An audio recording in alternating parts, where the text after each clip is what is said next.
Welcome to Catholic Party for America. And today we're going to be talking about how to retake America and restore her to her greatness that was in the 1840s before the Rockefellers, the Carnegies, everyone took it over. Now, this is unknown history to some, and we will explain why that is. Why we do not know about our schools and how they came about. So yesterday, in watching program, the the, what, big oil show. Let me get the name of it here. This is, excuse me for a bit. How big oil conquered the world. And you'd be like, what? Mm-hmm.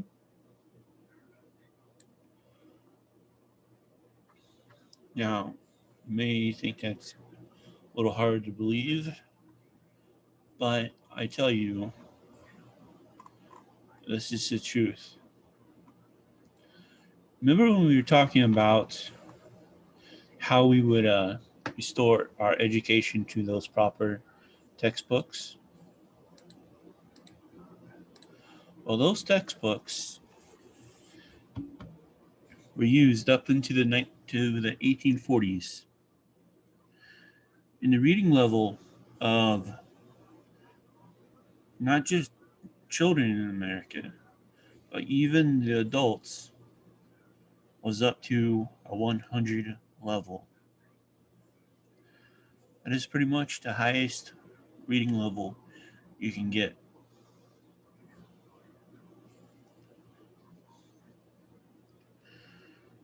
Now, before 1852 and the Massachusetts compulsory law, every child in America got what is called today a private education, where they received a traditional, authentic liberal arts education, where they learned Latin, where they learned Greek, where they learned literature, authentic American and world history, and learning from the great books by Plato, Aristotle, Cicero, all those great writers, but not in English.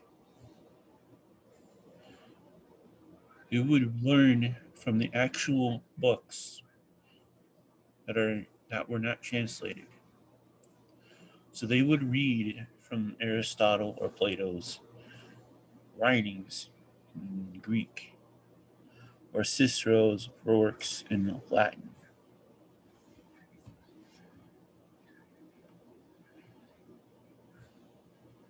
They were smarter than than we are today.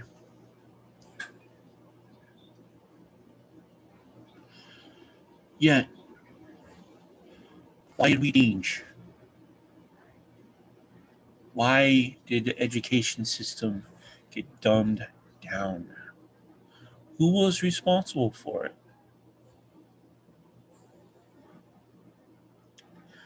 A man by John D. Rockefeller, the oil magnate of Standard Oil, along with the Carnegies. I'm going to read you from the transcript of the program I watched yesterday, and I'm going to put the show page for that show in the description. I want you to watch that show. Your mind will be blown, your eyes opened.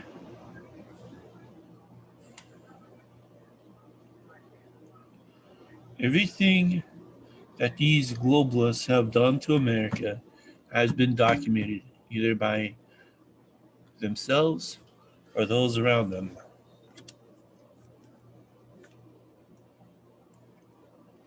So let's begin.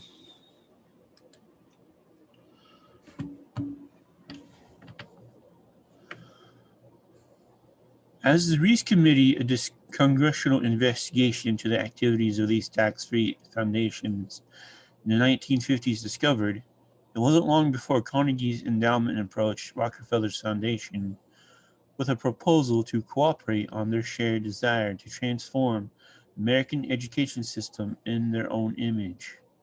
Norman Dodd, the director of research for the Congressional Committee, who was granted access to the Carnegie Endowment's board minutes, explains, and I quote Norman Dodd. So they approached Rockefeller Foundation with a suggestion that portion of education which could be considered domestic should be handled by the Rockefeller Foundation, and that portion which is international should be handled by the endowment. Then they decided that the key to the success of these two operations lay in alteration of the teaching of American history. So they approached four of the most prominent teachers of American history in the country, people like Charles and Mary Bird. Their suggestion to them is this: will they, after the manner in which they present their subject, and they get turned down flatly? So they then decided that it is necessary for them to do as they say, build our own stables of historians. Then they approach the Guggenheim Foundation, which specializes in fellowships, and say, when we find young men in the process of studying for the doctorates in the field of American history, and we feel that they are the right caliber, will you grant them fellowships on our say so? And the answer is yes. So under that condition, eventually they assemble 20. They take these 20 potential teachers of American history to London. There they are briefed in what is expected of them, when, as, and if they secure appointments in keeping with doctorates they will have earned. That group of 20 historians ultimately becomes the nucleus of the American Historical Association. And then, toward the end of the 1920s, an endowment grants to the American Historical Association $400,000 for a study of our history in a manner which points to what this country looked forward to in the future. That culminates in a 7-volume study, the last volume of which is, of course, in essence, a summary of the contents of other 6. The essence of the last volume is this: the future of this country belongs to collectivism, administered with characteristics American efficiency. So it was the Rockefeller Foundation and the Carnegie Endowment who took it upon themselves to turn our education system into their own propaganda, to form teachers to teach not American history, not world history properly, authentically, and truthfully. They took it upon themselves to teach what they wanted people to believe about America and about the world. So, our education that I received, you received, is nothing but a bold face lie, thanks to the Rockefellers and the Carnegies. What we at Catholic Party for America propose and will do is take their grubby, greedy little hands off our education system, off our medical system, out of every stinking part of our American life. We will remove their hands. The reign of globalism will end with Catholic Party for America. We will undo everything they have done so far.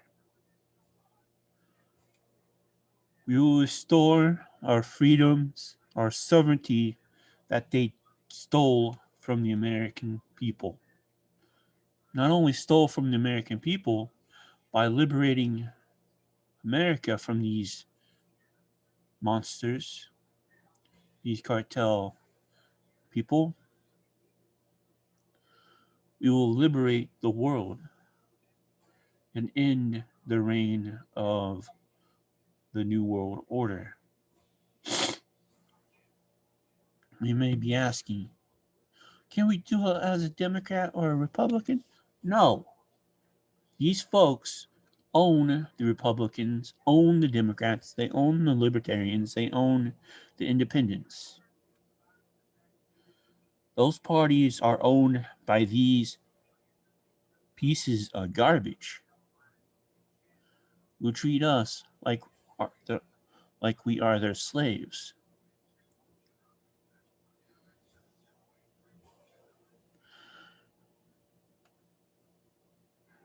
Now,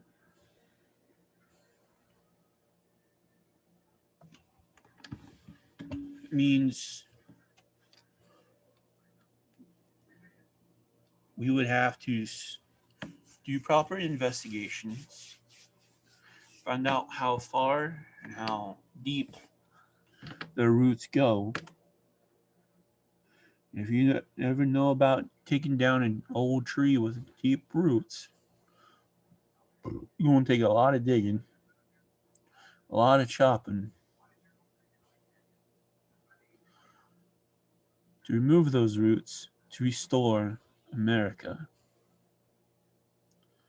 to restore the education system that has been robbed from me, from you, from pretty much everyone we know and love.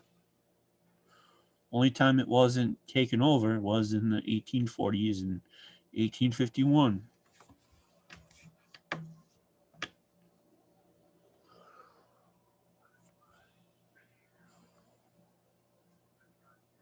That is where we're going to restore our education, where it's no longer controlled by the government. It is totally private, and it was mostly done in the home.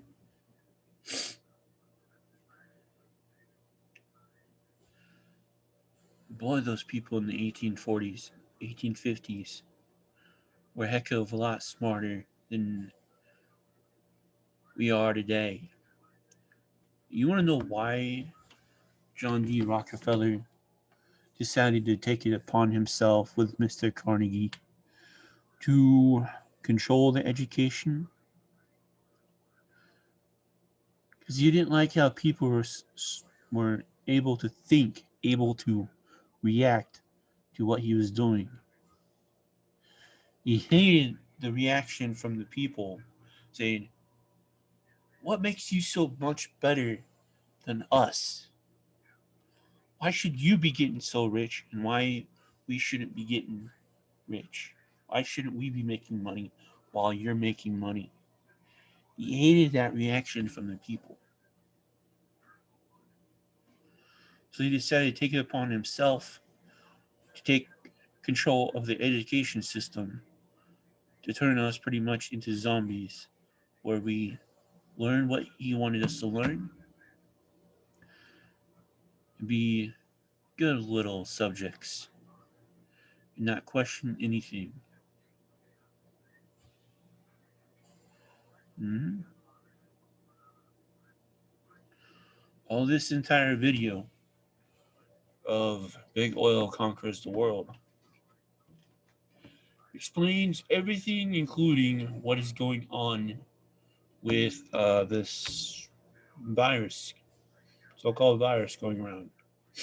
Why people are being, oh, locked up for wanting to be free, not wanting to wear a mask. It is all in the plans of these monsters called globalists. And they hate when people resist and be free.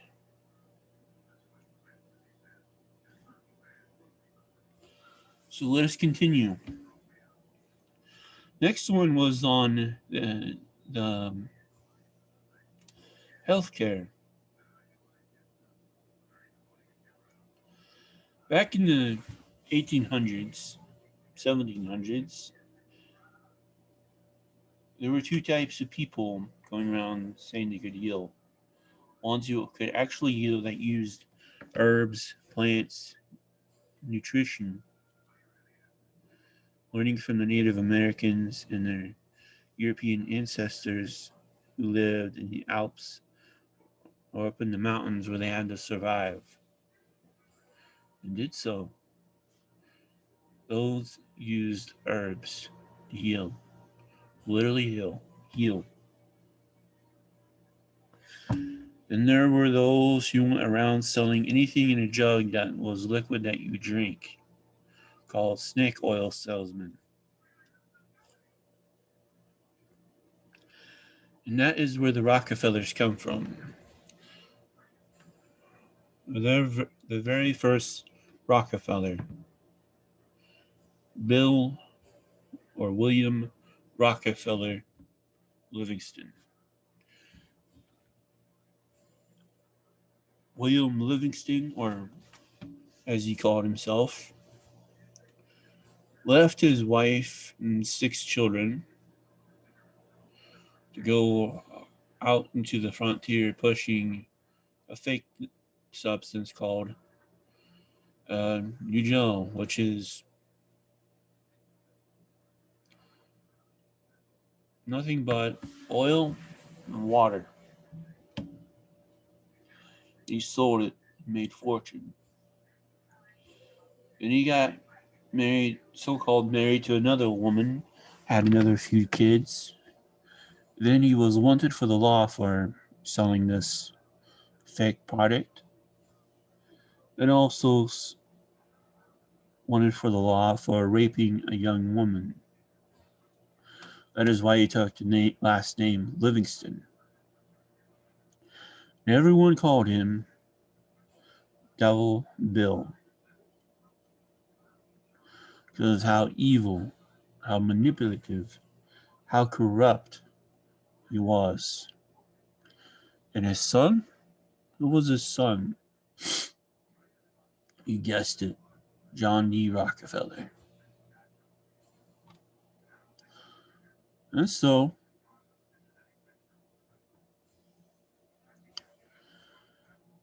it was John D. Rockefeller who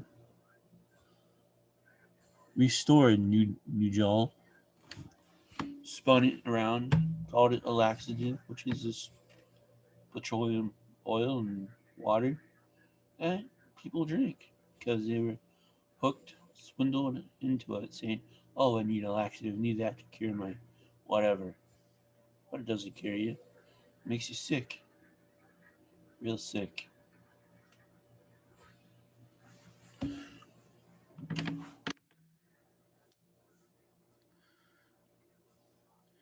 In 1901, John D. established the Rockefeller Institute for Medical Research. The institute recruited Simon Fletcher, a pathology professor at the University of Pennsylvania, to serve as its director. His brother Abraham was an educator who was contracted by the Carnegie Foundation to write a report on the state of American medical education system.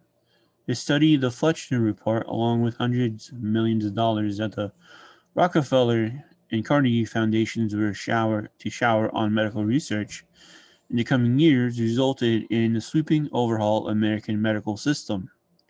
Naturopathic and homeopathic medicine, medical care focused on unpatentable, uncontrollable natural remedies and cures was now dismissed as quackery. Yes, those who actually cured people with naturopathic and homeopathic medicines were now considered quacks. They did not use chemicals, did not use dangerous radical surgeries. They cured using nature. But then the Carnegies and the Rockefellers came in with their millions of dollars, got them pushed out, called them quackeries. Now, the only thing that they could now be considered medicine is only drug based allopathic medicine requiring expensive medical procedures, lengthy hospital stays was to be taken seriously. The fortunes of the Carnegie, Morgan, Rockefeller financed surgery, radiation, and synthetic drugs. They were to become the economic foundation of the new medical economy. Now, a quote from G. Edward Griffin, a great man, great historian, great researcher.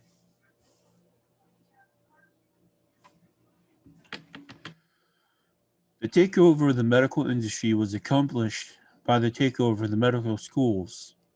Well, the people that were talking about it, Rockefeller, Carnegie in particular, came to the picture and said, "We will put up money." They offered tremendous amounts of money to the schools that would agree to cooperate with them. The donors said to the schools, "We're giving you all this money. Now, would it be too much to ask if we put some of our people on your board of directors to see that our money is being spent wisely?" Almost overnight, all of the major universities received large grants from these sources, and those accepted one, two, three of these people that I mentioned on their board of directors. The schools literally were taken over by the financial interests that put up the money. Now, what happened as a result of that is the schools did receive an infusion of money. They were able to build new buildings. They were able to add expensive equipment to their laboratories. They were able to hire top notch teachers, but at the same time as doing that, they skewed the whole thing in the direction of pharmaceutical drugs. That was the efficiency in philanthropy. The doctors from that point forward in history would be taught pharmaceutical drugs. All of the great teaching institutions in America were captured by the pharmaceutical interests in this fashion. It is amazing how little money it really took to do it.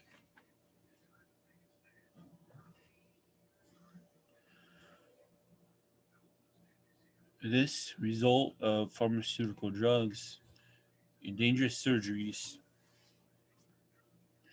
is very personal to me because it hurt me and disabled me for the rest of my life. I am homebound for the rest of my life because I did a blood test, and the blood test came back saying my testosterone was super low back in 2007.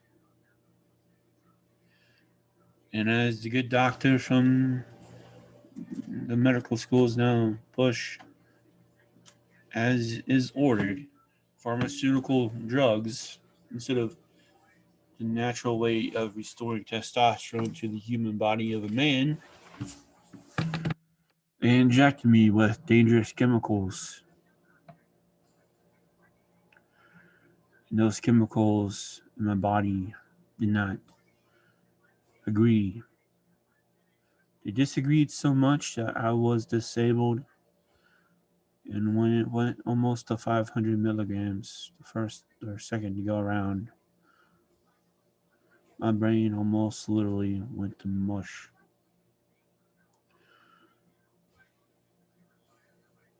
I can never do an injection again because of how bad I reacted to it. I will not take anything else unless it's potassium or whatever else that is natural. And the worst thing of all was saying I had to put a piece of machinery in my back to regulate the spinal pressure and fluid that builds up in your spine. I had two options for that type of surgery: either drill into my head, put it there, or drill in the bottom, back, low bottom of my spine. They did the spine one. They didn't tell us any of the side effects of what was going to happen.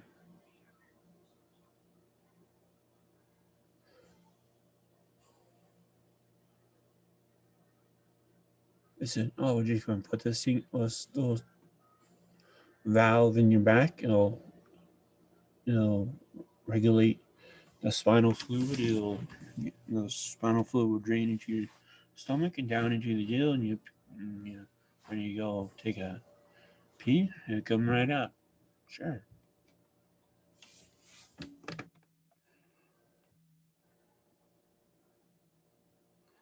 But they never told us that I couldn't sit up for a good few days. Or if I did, I'd be deathly ill, vomiting all over the place. Because I had every ounce of fluid off my spine drained.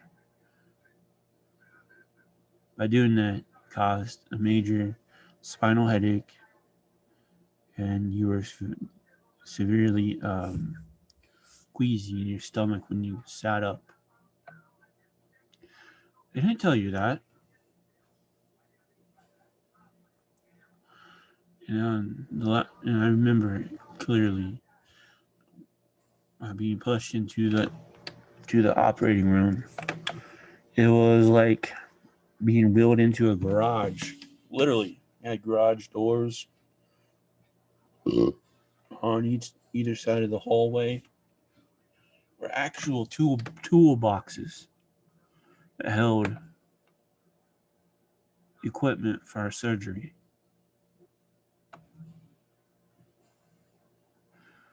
That doesn't tell you anything. Nothing. Well, and where did this pharmaceutical fake medicine come from and these radical surgeries come from? Oh, yeah, you guessed it. Germany. It's like Skull and Bones Lodge all over again. Take over our institutions, our learning. What do? They swap it, they come in, swap in American education system for the Prussian system. We take away our natural cures and everything we've had since the Native Americans. For what? What's going on in Germany? Dangerous chemicals called medicine and radical dangerous surgeries that'll affect a person the rest of their life.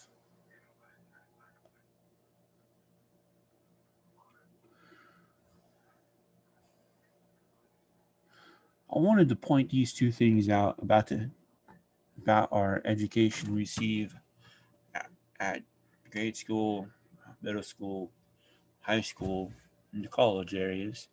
Then I wanted to touch on the healthcare. Those are very important things.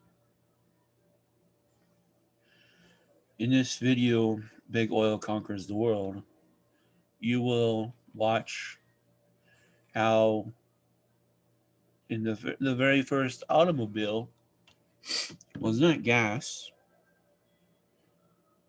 was not alcohol, it was electric, ran on electric engines.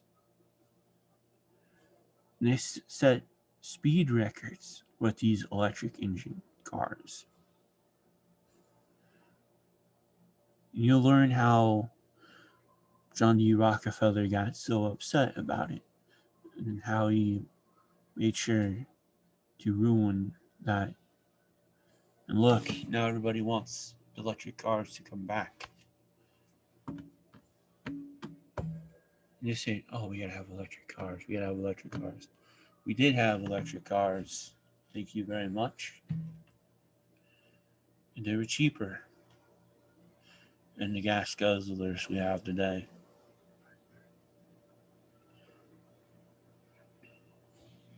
But now the electric cars are more expensive.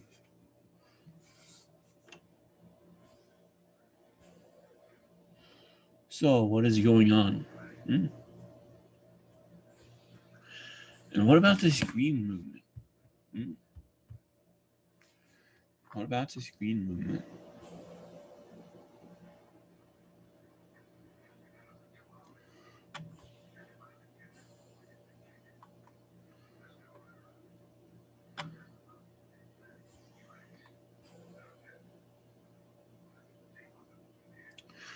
The Green Revolution began in 1943 when plant geneticist Norman Borlaug and a team of researchers arrived on Mexican soil. His goal was to improve agricultural techniques and biotechnical methodologies, which in turn would help alleviate starvation and improve the living qualities of developing nations. Creating new genetically modified strains of wheat, rice, maize, and other crops. Borlaug planned to win the battle against world hunger. The hope was that these new crops and farming techniques would rescue the third world countries from the brink of starvation.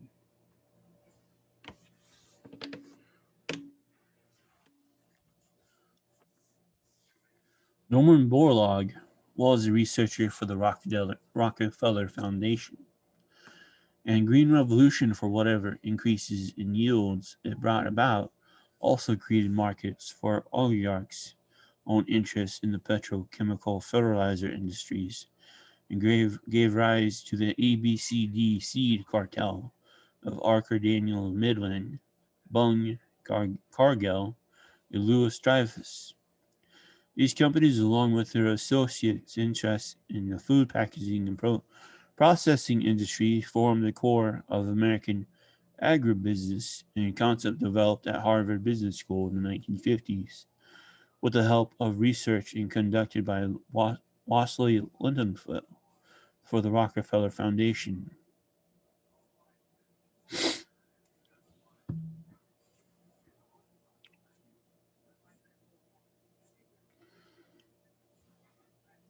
It goes on and on from there. I'll let you watch this video. Big Oil Conquers the World. Your mind will be blown.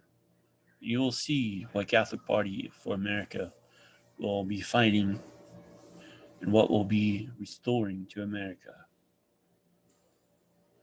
We'll be restoring America back to America herself, away from these oligarchs. So please go to CatholicPartyForAmerica.com.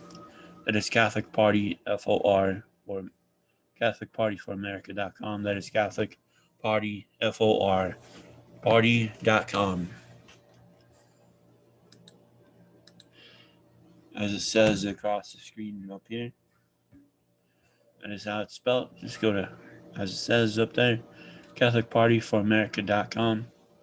And please see the description for the show page for this information and watch the show.